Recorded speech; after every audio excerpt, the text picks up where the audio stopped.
So guys Teja TV సౌండ్స్లో వచ్చేసి 2 sets అయితే నాయుడుపేట అయితే బయలుదేరాయి. సో చూడండి, ఇది వచ్చేసి మన సెటప్ అనమాట.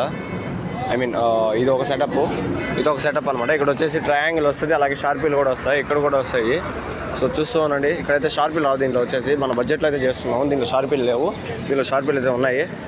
చించేద్దాం గైస్ 2 సెట్లు నాయుడుపేట. రైట్